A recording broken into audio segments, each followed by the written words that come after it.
We are back now with an ABC News exclusive. Reality star Teresa Giudice opening up about her life in prison in her new memoir, Turning the Tables, after spending 11 and a half months behind bars. We sat down with her just a few weeks after her release, and while she is working to get her life back to normal, the Giudice family still has a tremendous amount of challenges ahead.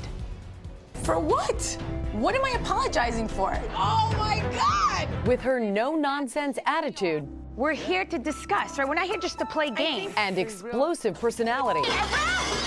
Teresa Giudice, shot to stardom as a real housewife of New Jersey. But beneath it all, authorities say there was a different reality.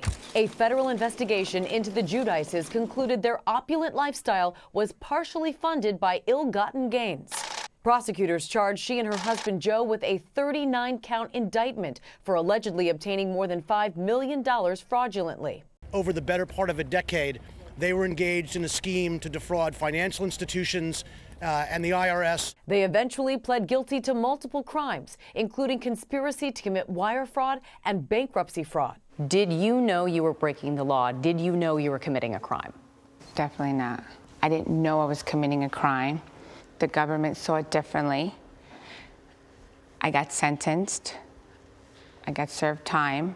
And she began that sentence on January 5th last year, turning herself into a federal prison in Danbury, Connecticut, to serve 11 and a half months behind bars. You went from Teresa Giudice, the reality star, the wife, the mother, to an inmate number.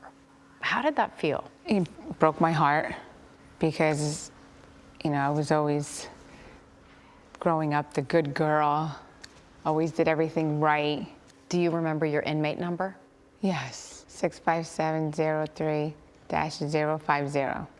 And her life as an inmate was a far cry from the one we see on TV.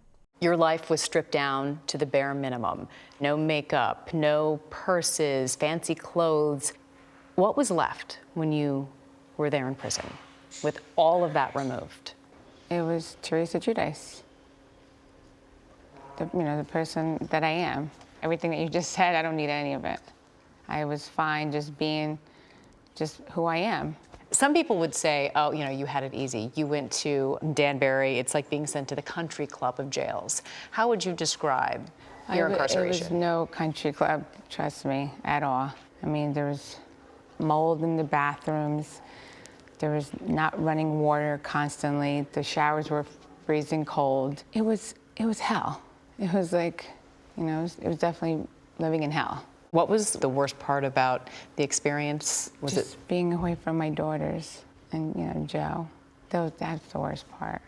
And to get through the days, she says sticking to a routine helped. I had a job in the kitchen. I wiped tables 3 days a week, Wednesday, Thursday, Friday. That was my job. I got paid 12 cents an hour. I spent it at the commissary. My first paycheck was $1.60. I mean, the only thing they give you is toilet paper and maxi pads. So I just bought my essentials. But I have to say the girls were amazing there. You know, anytime anybody new comes, we all help each other. You think, you know, people are terrible that are in prison, which is, I totally don't feel that way now. Was there ever a moment where you feared for your life? I wasn't scared. It's not like I was terrified. But, you know, I know I could hold my own. But, I mean, there was fights that went on. So, I mean, believe me, they were trying to start drama with me. But I walked away. You're used to drama. Yeah, it was nothing like being on the Real Housewives of New Jersey, let me tell you. And I thought Real Housewives of New Jersey was drama.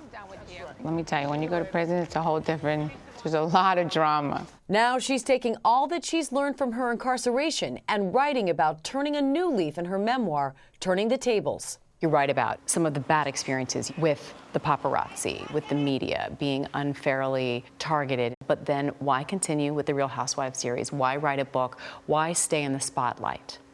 Good question. It's my life now. It's what I know.